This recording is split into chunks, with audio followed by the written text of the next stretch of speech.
Start.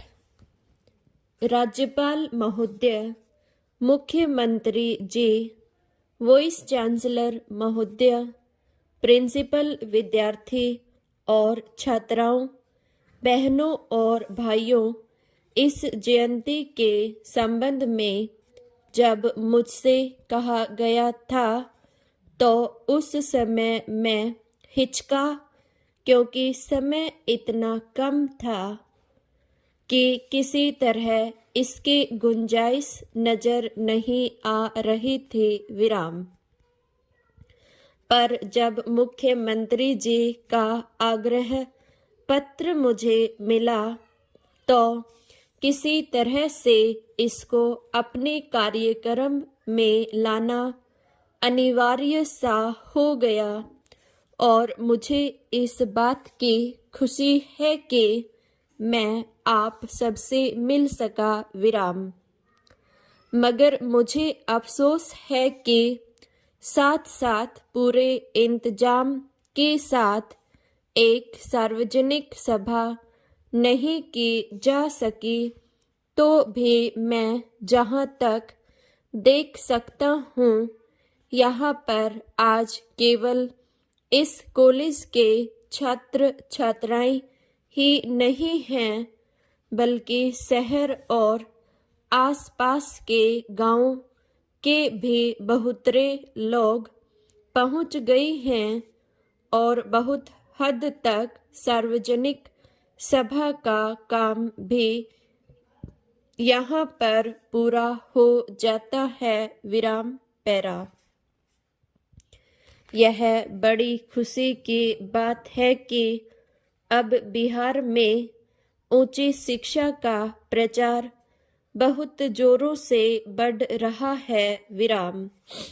जब मैं अपने शिक्षा काल के दिनों को ध्यान में लाता हूँ और आज का उनसे मुकाबला करता हूँ तो मुझे मालूम हो जाता है कि तब मैं और अब में कितना बड़ा फर्क पड़ गया है। विराम। कॉलेजों की संख्या प्राय 30 गुने या उससे भी अधिक हो गई है और मेरा अंदाजा है कि छात्रों की संख्या भी 20 गुने या उससे भी अधिक हो गई है। विराम। यानी जितने छात्र आजकल किसी एक कॉलेज में पढ़ते हैं, शायद उतने छात्र बिहार भर के सभी कॉलेजों को मिलाकर उन दिनों में नहीं पढ़ते थे। विराम। तो इस प्रकार छात्रों की संख्या कई गुनी हो गई है। विराम। यह एक शुभ लक्षण है। विराम। अब हमारे प्रांत बड़े बड़े शहरों तक ही सीमित नहीं रह गए। अब तो ऐसे कई नए कॉलेज खुल गए हैं और इस तरह से छोटे छोटे स्थानों में जहाँ पहले नहीं थे वहाँ भी कॉलेज कायम हो गई हैं। विराम। जब इतनी सुविधा ऊंची शिक्षा के लिए हमारे प्रांत में आज फैल गई है तो इसमें आश्चर्य नहीं कि विद्यार्थियों की संख्या भी बहुत अधिक हो गई है और दिन प्रतिदिन वह बढ़ती जा रही है। विराम पैरा। एक तरफ जहां शिक्षा के प्रचार का हम इतना बड़ा प्रयत्न कर रहे हैं, वहां दूसरी ओर हमारे सामने यह भी प्रश्न उठता है कि जो विद्यार्थी इन संस्थाओं में शिक्षा पाकर बाहर निकलते हैं, वे सब नौकरी की तलाश करते हैं और सब के लिए नौकरी मौजूद नहीं है। विराम। जो इंजीनियरिंग या इस प्रकार के किसी विशेष ज्ञान से किसी कारोबार के लिए अपने को ओघ बनाते हैं, उनके लिए तो अभी स्थान मिलता भी है, पर जो बीए और एमए कला विषय लेकर पास करते हैं, उनके लिए उतनी जगह अभी नहीं पैदा हुई है जितने विद्यार्थी तैयार हो रहे हैं विराम। इसलिए जहाँ एक तरफ विद्या का प्रचार बहुत ही शुभ लक्षण है, दूसरी तरफ शिक्षित लोगों के बीच बेकारी का बढ़ना भी एक चिंता का विषय बनता जा रहा है, और चिंता का विषय बनना भी ठीक है, क्योंकि अगर वे न भी पढ़ते तो भी उनको कहीं न कहीं कोई न कोई काम तो ढूंढना ही पड़ता, और बेकारी की समस्या का उनके न पढ़ने से हल नहीं होती विराम। इतना जरूर होता कि अशिक्षित बेकारों की संख्या बढ़ती और शिक्षित बेकारों की संख्या उतनी नहीं होती विराम। इसलिए शिक्षा के प्रचार को रोकने का प्रयत्न नहीं हो सकता, उसकी दिशा बदलने की आवश्यकता हो सकती है, जिसमें उन संस्थाओं द्वारा ऐसे लोग तैयार किए जाएं जो सब निकल करके नौकरी पर भरोसा नहीं करके स्वयं उस योग्य हो जाएं कि कुछ न कुछ अपना रास्ता निकालने और कुछ न कुछ काम कर ले विराम पैरा। आज से 2 दिन पहले मैं बंगाल में था और मैंने 2 यूनिवर्सिटियों में दीक्षांत भाषण दिए विराम। वे दोनों यूनिवर्सिटियां ऐसे थे जहां इंजीनियरिंग या उससे मिले जुले विषयों में शिक्षा दी जाती है विराम। वहाँ पर भी मैंने कहा था कि यद्यपि आज स्नातकों के लिए बड़ी दिक्कत पेश हो रही है और इंजीनियरिंग या इस तरह की दूसरी किस्म की संस्थाओं में शिक्षा पाए हुए लोगों को जगह मिलती हैं विराम। यह कहना अतिशयोक्ति नहीं होगा कि कुछ दिनों के बाद इंजीनियरिंग की संस्थाएं भी बढ़ जाएंगी और उनको भी स्नातकों की भांति बेरोजगारी का मुकाबला करना पड़ेगा, और कहीं कहीं तो इसका बुरा असर अभी भी देखने में आ रहा है विराम।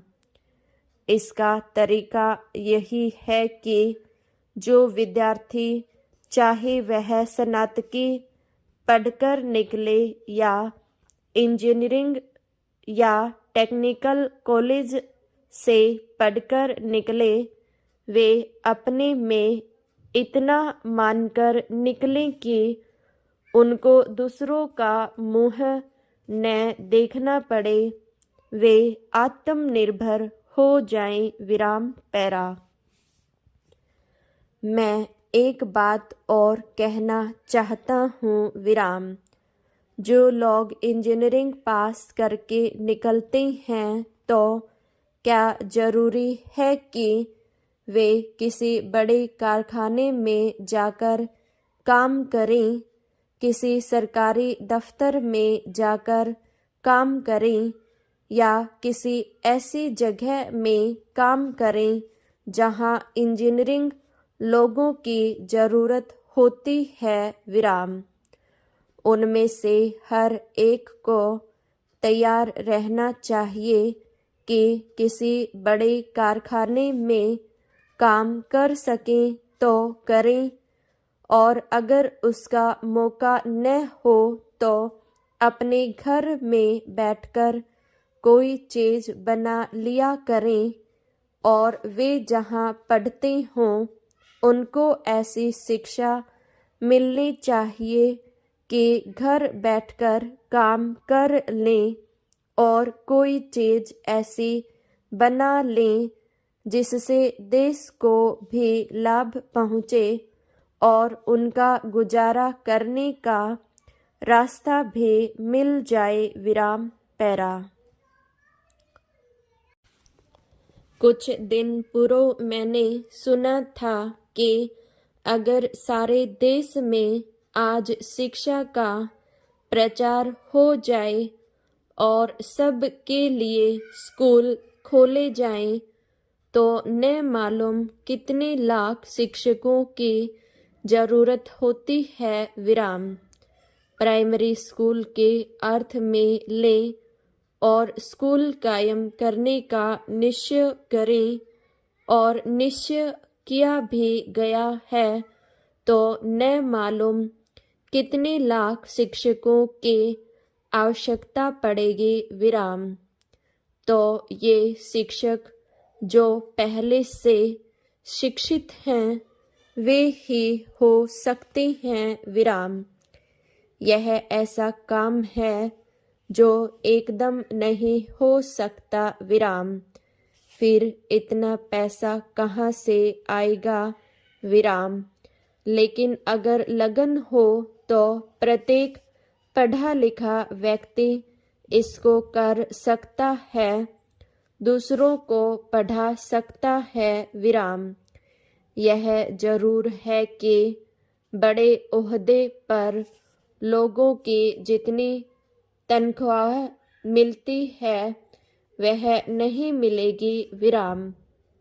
मगर यह काम यहाँ गांव में रहकर करना होगा। विराम। यहाँ खर्च खुद ब खुद बहुत कम होता है। विराम। जहाँ अगर वे थोड़ा काम करके लोगों को ठीक तरह से समझाए, ठीक रास्ता दिखाएं और केवल विद्यार्थियों और शिक्षितों तक ही अपने काम को सीमित नहीं रखें, पर सारी जनता को शिक्षित करने की बात सोचें, तो उनके लिए काफ़ी काम है और उनके लिए खाने पीने की कमी नहीं रहेगी। विराम पैरा। आज जो नौकरियां हैं उन नौकरियों तक सब लोग न पहुंच पाते हैं और न पहुंच सकते हैं। विराम। इसके लिए थोड़े ही लोग आगे जाएंगे, चाहे वे अपनी बुद्धि के कारण, अपनी योग्यता के कारण, चाहे और किसी कारण से पहुँचे, मगर ज़्यादा लोग तो ऐसे ही रहेंगे जिनको मध्यम वर्ग की तरह से थोड़ा बहुत खाना पीना उपार्जन करके अपने को सुखी बनाना है। विराम।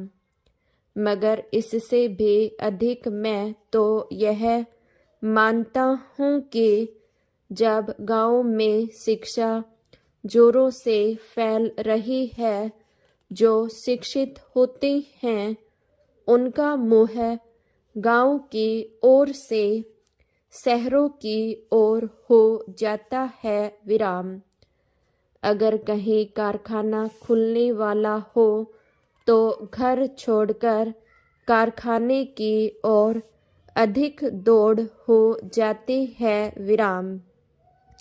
इसका नतीजा यह होता है, जो अगर सच पूछिए तो सारे देश के लिए बहुत अच्छा नहीं कहा जा सकता, कि सब शिक्षित लोग ऐसे लोग जो दूसरों को पढ़ा सकते हैं, सिखा सकते हैं, गांव को छोड़कर दूसरी जगह चले जाएं। जो लोग गांव में रह जाएंगे उनको रास्ता दिखाने वाला कौन रहेगा? विराम। इसको भी सोचना है। विराम। गांव में जो लोग शिक्षा पाते हैं उनको अपने आप को इस तरह से तैयार करना है कि वे अपना काम स्वयं अच्छी तरह से कर सके। विराम। शिक्षा का अर्थ यह नहीं है कि दफ्तरी काम के लिए लोगों में योग्यता हो जाए, बल्कि शिक्षा का अर्थ यह होना चाहिए कि उनको चाहे कोई भी काम करना पड़े तो उनको बेहतर कर सके और अच्छाई तथा खूबी के साथ कर सके। विराम। लिखने का काम हुआ तो वह भी उनके लिए उतना ही सहज होगा जितना हल भी चलाना पड़े तो उसी खूबी के साथ और बेहतर तरीके से चला सके। विराम।